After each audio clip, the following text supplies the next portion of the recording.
incapable. Et Ndeko malheureusement, est incapable. Il y a une sécurité, le cas de Moka Congo. On ne gère pas un pays avec l'improvisation. Pas de pour le ministre de la Défense, au niveau de l'Assemblée nationale, à EBC Bissoboé, que tu as la troupe milité. Mais il y a déjà la troupe milité. Pourquoi c'est un état de siège? Pourquoi vous allez quitter? On commence la troupe militaire et tout le monde fait état de siège. Non à la fraude électorale, de lobby non à une CENI politisée, de lobby non à glissement au Ndeko Tshilombo à Zobongisa.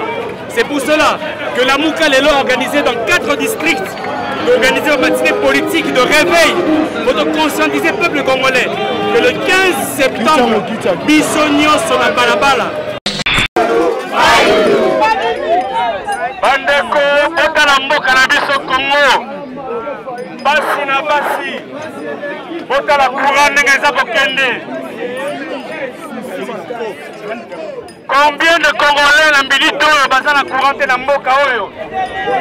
Mais tozali na barrage ya Inga. Oyo ezali l'un des barrages les plus puissants d'Afrique.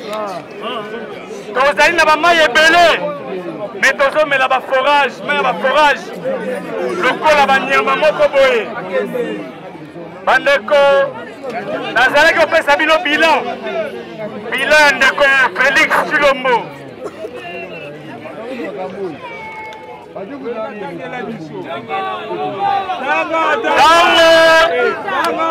Tango Ndeko Tshilombo bakotaki na pouvoir ya moyibi, bakutaki mafuta ya mbila 5 litres na 10 000 francs. Lelo ekomi 18 000 francs congolais.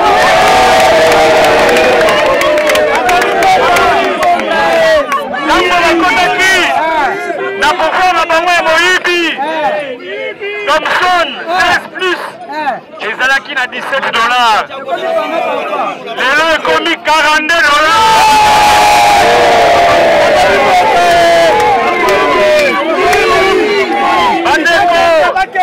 Tango bakoti na pouvoir moyibi sakom ya madesu ezalaki 1500 francs. Lelo ekomi 3500 francs.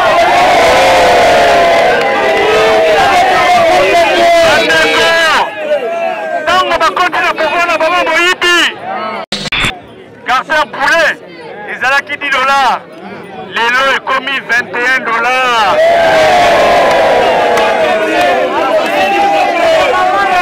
Bandeko sikoyo lelo bazali na besoin baimpose biso président moko ya CENI po apona lisusu Ndeko Tshilombo akamba mboka na 2023. Est-ce baondima yango lisusu?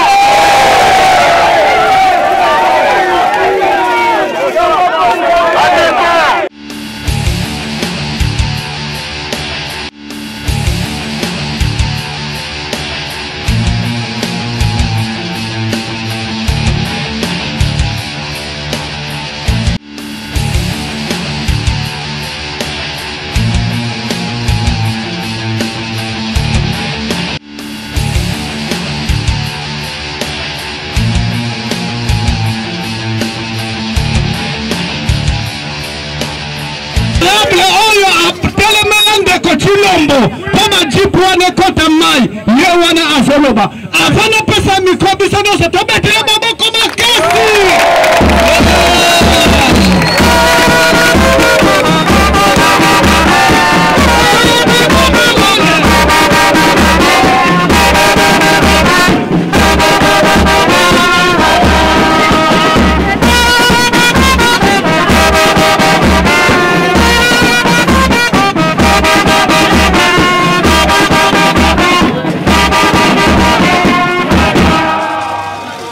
Honorable, à vous la parole.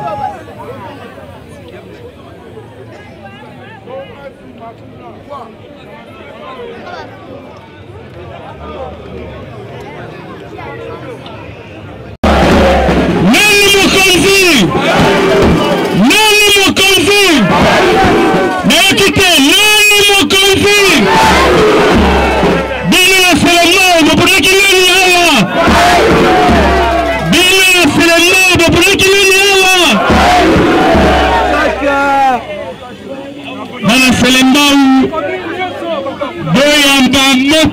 et outil est pas un président élu Martin Fayulu Malidi.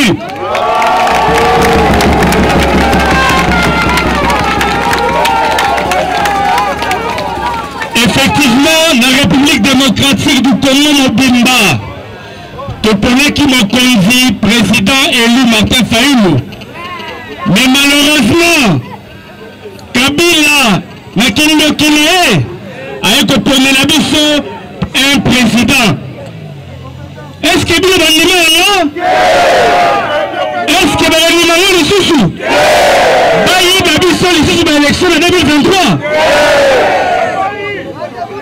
Yango Lolo Tokobeta Lissolo, il y a le 15 septembre. Vous voyez Lissolo le 15 septembre? Le Congo Mobimba, coordination à la Mouka et Saint-Libiso, Totambola, Congo Mobimba, Potoloba non à la fraude électorale, Toloba non au glissement, Toloba non à une CENI politisée. Est-ce que Togo Nimazi c'est CENI politique? Togo Nimazi va-t-il absolument banane la Moussoussou? Togo Nimazi va nous la Moussoussou? Togo Nimazi va bien nous la Moussoussou? Différence en 2006. Togo Bakike, nous avons gagné l'élection de Guinée, Jean-Pierre Mbemba. En 2006, Jean-Pierre Mbemba a gagné qui? Mais Manoumanu a gagné pas le Congo Moussoussou. En 2011, Papa Tshisekedi a gagné l'élection de Mboka Oyo. Mais le premier président Moussoussou. En 2018, le président élu Martin Fayulu a gagné l'élection. Président Moussoussou. Est-ce qu'il va le en 2023 pour tolérer Moussoussou? Botala bazu pouvoir oyo tozali na mai te na bandako na biso tokoma komela mai ya baforage tozali na courant te bandeko boyoka likambo oyo likambo kokamba na mboka oyo nous avons 70% de population baza na accès à mai te eau potable. Bakalamu bamaya mabe na kati ya mboka oyo 90% de population baza na accès à l'électricité.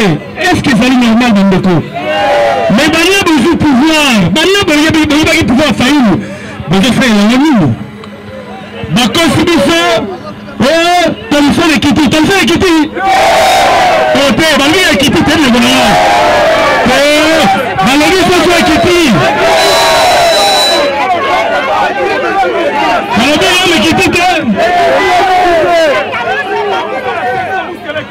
Bandeko, boka bilan Tshisekedi, bilan négatif, n'entendez la bilan la papier. Tant le continue le pouvoir, a coûté 5 à celui, na 28 000 francs. Le lot commis 40 000 francs.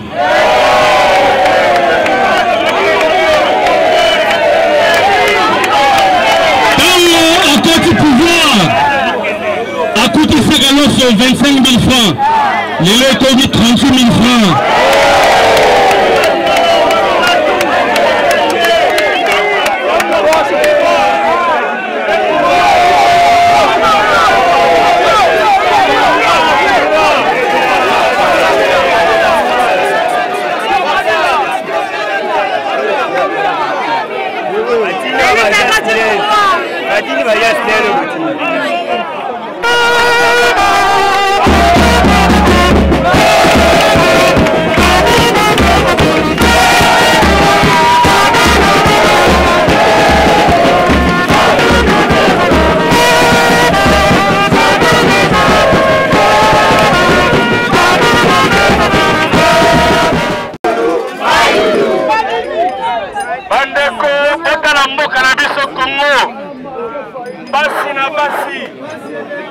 La courant n'engage pas Kende.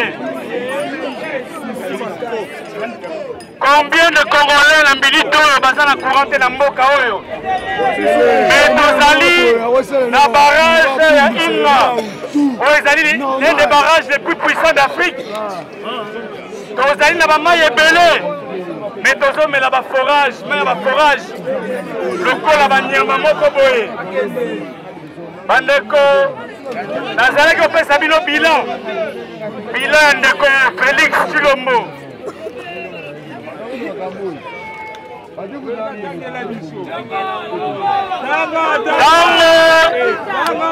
Tango ndeko Tshilombo bakotaki na pouvoir ya moyibi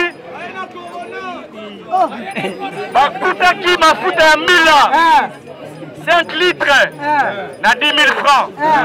Lelo ekomi 18 000 francs congolais.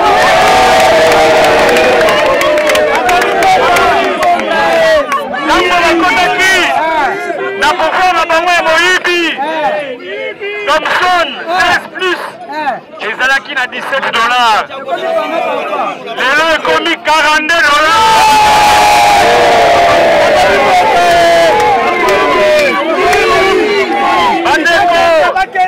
Tango bakoti na pouvoir moyibi sakom ya madesu ezalaki 1500 francs. Lelo ekomi 3500 francs.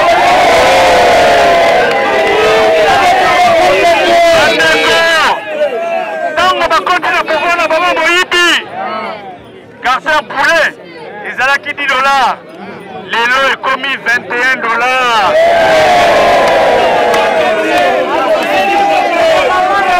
Bandeko, Nicolas lelo azali na besoin ba impose biso président moko ya seni po apona lisusu ndeko Tshilombo akamba mboka na 2023. Est-ce que baondima yango lisusu?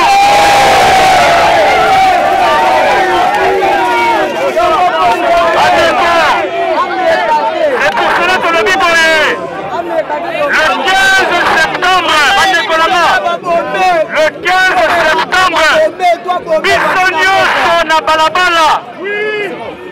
Tokosenga na bamama na biso, mokolango batikala na bandako. Biso.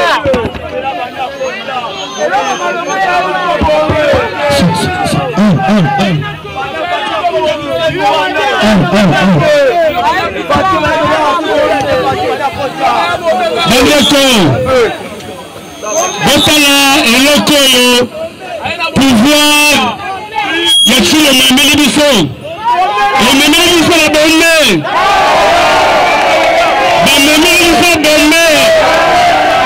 Est-ce que ezali malamu? Bayeli biso barame. Bazali babiso baunité ya batelefone. Est-ce que bazosepela yango?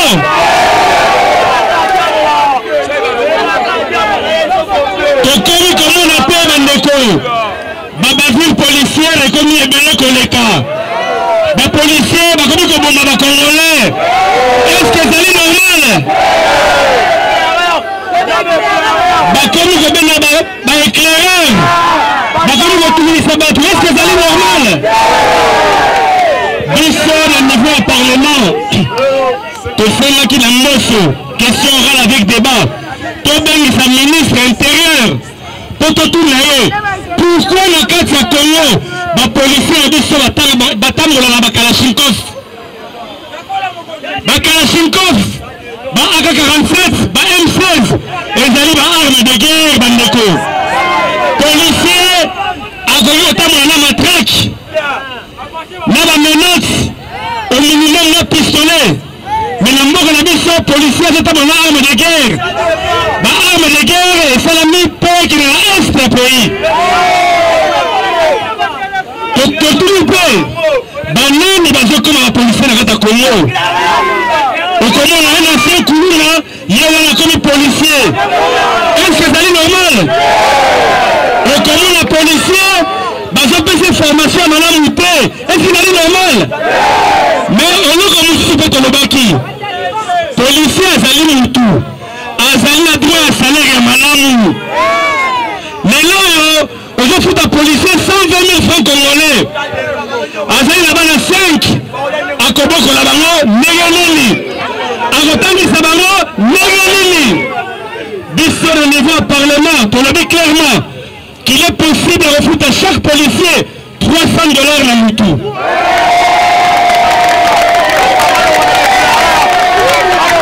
Mais tant que nous sommes dans le bas, quand on est Mosso Katibisa dans le bas, après il doit interpeller le ministre de l'Intérieur pour aller ministre de l'IDPS. Mosso a commis comme ça la Moussala pour la UDPS. Donc tout le Parlement va écouter la UDPS, va combattre l'intouchable. Est-ce que c'est normal? Et bon, on a 2023, il est plus de gens comme Mabiso.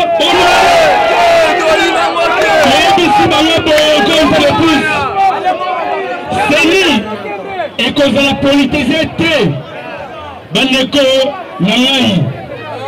Ma possibilité, mon exemple, tant que léopard, Nabiso, et Betarana, Congo, Brazzaville, Diable Rouge, arbitre à Outarawapi. Arbitre à Outarawapi, Libanda. Jamais arbitre à Outa, na Congo RDC, tout la Congo, Brazzaville. À Congo, Maroc, tout à Burkina Faso. Et là, que Bisso te signe la CENI, Bisso te zali d'adversaire politique. FCC, Union Sacrée, Yanouka, nous sommes des adversaires politiques. Et bon, Bino UDPS, Bino UDPS, nous t'avons Bisso, ça n'a pas Bino. Est-ce que ça va? Président élu Martin Fayoulou. Président élu Martin Fayoulou. À ça, l'équipe plan de sortie de crise. À ça, l'équipe plan de sortie de crise. À l'objet Boye. Bandeko, tout ça la réforme. Tout ça la réforme sur la Cour constitutionnelle. Tout ça la réforme l'armée la police. Bandeko Nana. D'autres l'armée la Bisso. Et tout le monde traître. Armée la Bisso. Et tout le monde généraux corrompus. Les généraux, les immeubles, on a qu'à Congo. Bafou va combien? Tout ça qui va réforme la justice. L'autre moment, la justice, c'est comme un moyen de Panzi Boko. Tout ça qui va réforme la loi électorale. Parce que dans les unités, que le gouverneur va pour les députés provinciaux. Parce que les gouverneurs vont corrompre les députés provinciaux. Dans les îles, on a Kinshasa. On a cause de la gouverneure à Kinshasa, population Yamoko et Ponaye. Le président élu a signé qui va réforme. La ministre de le blocage de Salami. D'abord, il y a que la Bisso, Botala Nenge, Potopote et Salami. 5 ans à Boy Kokota. FCCP à Boy. Ensemble pas à Boy. l'UNCCP à Boy. Mais le président Mosso, qui est utilisé par l'UDPS, a ligné comme ça la forcing. Bandeko, est-ce que vous avez vraiment? Il y a un signe le 15 pour la carte Bandeko. Le 15 septembre, Bandeko. Bobo Salate, président élu à Sénibiso, Tozala et Belé. Bah, Ebisibiso, la Moukayoku pour le 15 septembre. Est-ce que vous dit bien? Balobi, commissaire de Balabalate, est-ce que vous dit bien? Il y a encore député Nabino. Nous avons une marche à un Selembao. Nous avons un Selembao. Donc, il a parlé du peuple. Ok? Est-ce que vous avez le 15? Est-ce que vous avez le 15?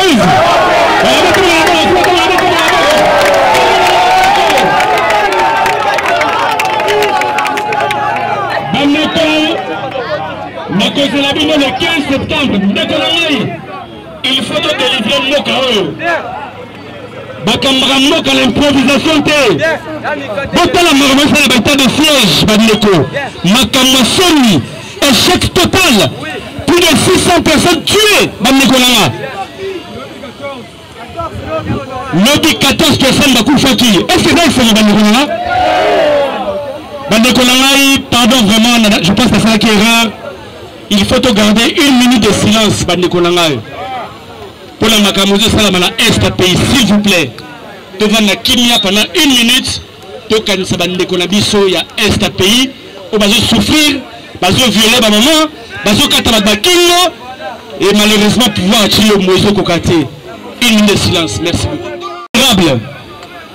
et négocier malheureusement ils sont incapables il y a une sécurité le cas de Moka Congo on ne gère pas un pays avec l'improvisation bandeko pour le ministre de la défense le niveau Assemblée nationale à EBC Bissobo qui est déjà la troupe milité mais il y a déjà la troupe milité pourquoi c'est l'état de siège pourquoi c'est là qui était on commence la troupe et puis là c'est l'état de siège bandeko est-ce que c'est normal? Voilà le pouvoir, il a fallu les autres du Sabango, du tout. Donc, le 15 septembre, ok? Doucement, c'est tout à l'heure, rendez-vous, la station, c'est ça? Hein? Le seulement la station le 15 septembre. Le député national de la Rosalawana. À partir de 9h juste. 9h juste. Voilà, on commence à 8h30, 9h juste le lieu, Makolo, tu palais du peuple, Bandegona, Bobangate, ce pays nous appartient tous. Ce pays nous appartient tous. Nous devons nous stabilité.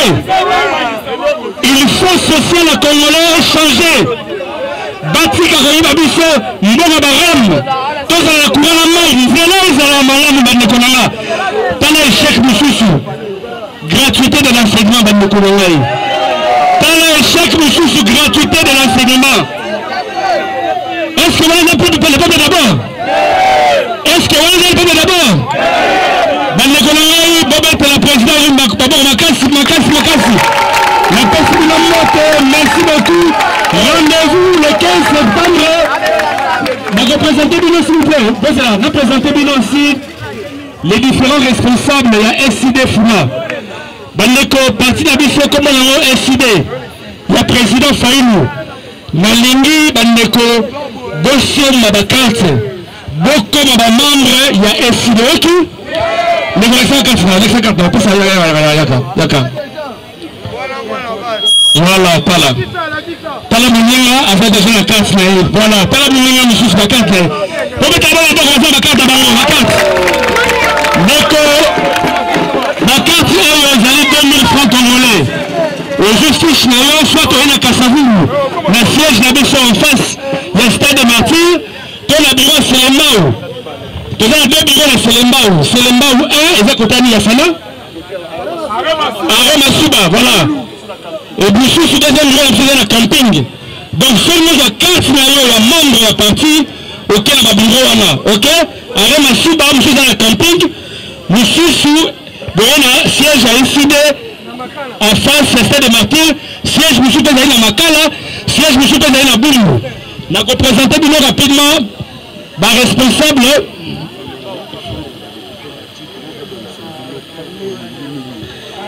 Voilà, votre nouveau galop a une signal Bandeko. Naba somme la député Jeep. Naba bangi baba ni famille pont. Bilo nini? Baba Olisa pont. Naba neli. Naba pesa ba député Jeep. Il fait 25 millions de dollars. Naba bangi pont. Basa la nini? Naba neli pour nini message au président Namaso. Ayo kayo, OK?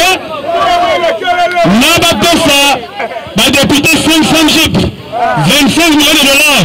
Napo Umeli Bolini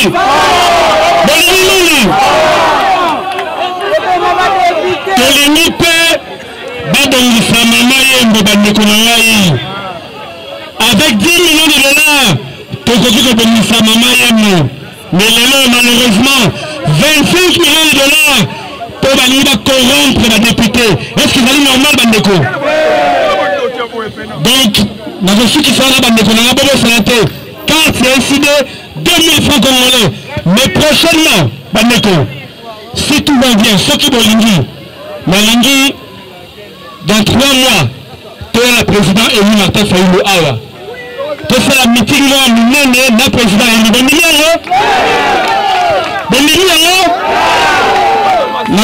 le président élu tu fais la meeting là nous na balabala oh ya munene vraiment. Tu reconnais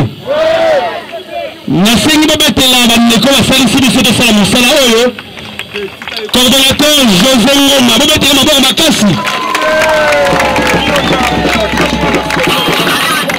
ye abundi nanga poto organiser eloko oyo azali responsable ya Selembao na niveau ya campus, ok? Selembao ludo na niveau ya campus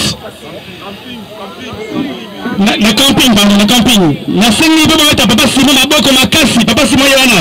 Papa Simon, kusana papa baba kusana.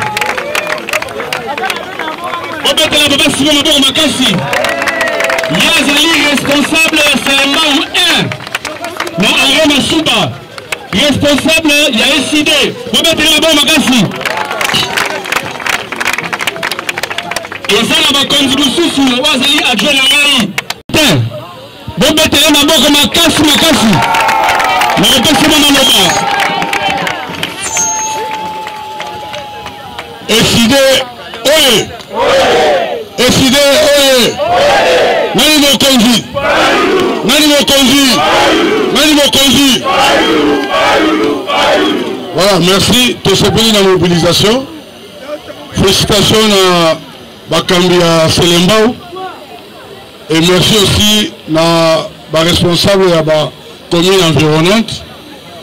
Tout le monde qui a fait Kimia, tout ça va nous force de frappe et la président Fayoulou. Batia kwa mboué biso. Le 15 Moutabangate, Nenge honorable Aoutou Koloba, tout écoute à la station de Selembao. Tout Kenema, Bobanga Elo Morote, Bobanga Elo Rote, président Eli Azali, la disposition chez les amis, nous serons sécurisés et le Moko est refait parce que Moko est à Bisso. Bakobangi Sabiso est à Moké, Bakobangi Sabiso est à Moké, Nani Mokonzi, Nani Mokonzi, Nani Mokonzi, Longonia Mini Nabino, Nzambe Apamo Nabino. Merci beaucoup, Ndeko Bertin. Na reçu la bino pe boya maman Christine. Bobetele maboko yazali responsable ya SID ya Kalamu. Et puis la fake, maman zama la gilo babuke mbote.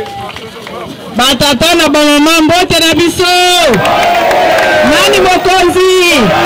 Nani mokonzi? Ba maman bobete bomibete la bino moko maboko poto zali représenter. Ok, ba mama na biso nyoso ya Selembao tozali pe na organisation na biso ya AFEC oyo ezali action des femmes de l'SID na kati ya Funa. Yango tozali kokamba. Tokosenga prochainement toza koya ba mama biso nyoso mokonzi na biso Fayoulou abosani biso moni honorable azali me akanisi ka meme mama moko azali tobetela ba mama nyoso maboko. Ok, tokokuta na mikolo ezali koya. Merci. Tobetela mama maboko makasi na pesite mote tobetela papa sango maboko makasi yazali responsable na makala 1 yazali numéro 1 ya makala 1 tobetela maboko makasi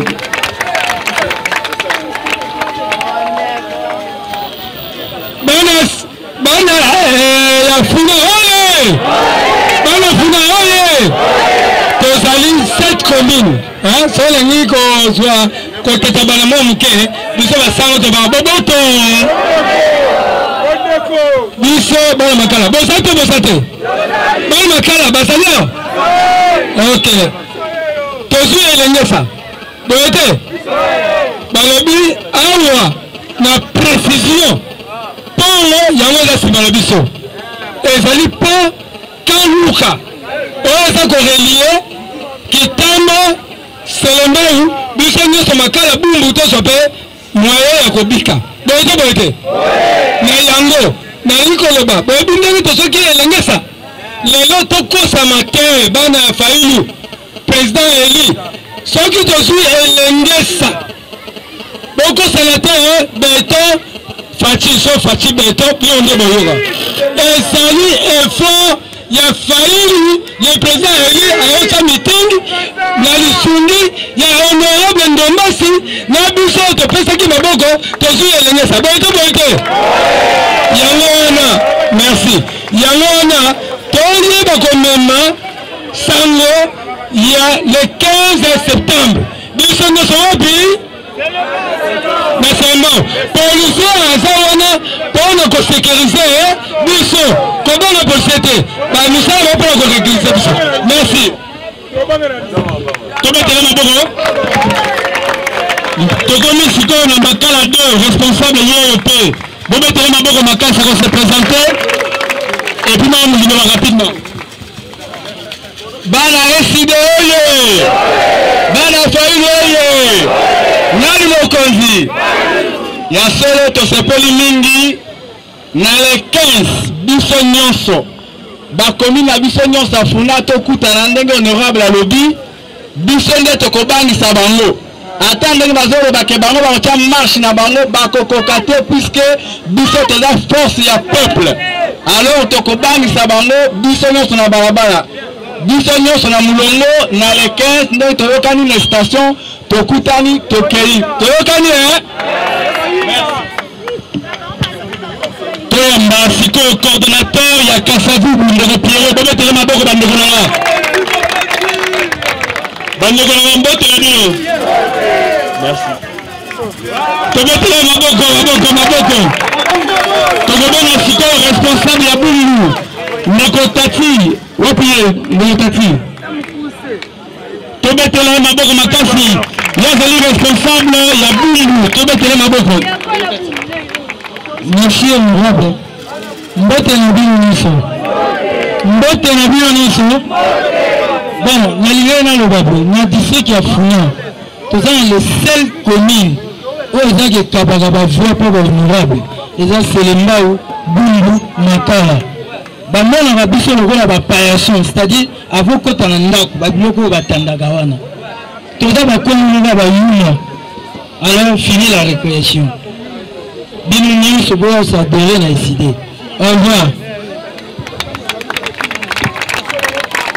Bandeko na ngai napesi bino merci beaucoup, un grand merci. To représenter sikoyo le numéro 1 ya jeunesse ya Funa ndeko na biso aya ko se présenter bobetele maboko makasi. Bandeko mbote na bino mbote lisusu nani mokonzi nani mokonzi nani mokonzi. Ok bilenge message oyo etali biso tokoki kotika mboka na biso te kende soki yo na ngai elenge otelemi te totelema balobi o l'avenir de demain appartient à la jeunesse mais nga nalobi ya lelo nde eza ya jeunesse soki nga na oyo totelemi te mboka ekokende bakobonga biso baétranger na mboka na biso kolala kolamuka eza habitude te ndeko totikeli mpe mboka ngona bapaya bauti baye bakonzi biso toleki mingi na badistraction ya pamba oyo Paris foot oyo nini te jeune elenge telema boya tobunda mpo na mboka na biso totala na est balobi oyo batie état d'urgence. Est-ce que frontière bakangi est-ce que frontière na biso bakangi makambo ezoleka kuna toyebi baminere na biso ezokende tala biso population na pasi mpona nini jeune tokei na badistraction ezanga ntina yango totelema biso nyonso bilenge toya tosangana mpo ete mboka ekende liboso avec SID pour la dignité du peuple congolais, avec SID pour un Congo fort et prospère, avec SID c'est encore possible, c'est encore possible, c'est encore possible. Merci. Bandeko, je pense que Tokomi Nasuka, Bobo Sanate Boye Bandeko. Parti SID, ezali parti de valeur. Biso, tozali pour la Congolais nyonso. Bonjour. Na kati ya SID baluwa bazali, bakongo bazali, bamwana bazali, baswahili bazali. Bonjour. Biso tolingi division te. Biso tolingi président élu pour y azali capable de kosengisa bakongole nyonso. Le 15 septembre bandeko nanga tokutana na station essence. Et puis le 10 bandeko bajeune na collège Moboto, président élu akokutana na bajeune le 10 septembre na collège Moboto à partir il y a 10 heures juste. Nzambe abatela bino, Nzambe apangola bino. Il y a le 15 septembre, une grande marche et que ça sur le plan national pour dire non, non à la fraude électorale, de lobby non à une CENI politisée, de lobby non à glissement au Ndeko Tshilombo à Zobongisa. C'est pour cela que la Mouka est organisée dans 4 districts, d'organiser une matinée politique de réveil pour conscientiser le peuple congolais que le 15 septembre, Bissonio sur la balabala, maman, papa, moana, étudiant, Bissonio sur le 15 septembre na balabala pour dire non à la fraude électorale. Nous sengi clairement que CENI est à la politisée. Nous ne voulons plus aujourd'hui que en 2023, va représenter un président qui a été nommé. Or que c'est le peuple qui doit faire le choix sur la personne qui doit bien sûr le diriger. Voilà.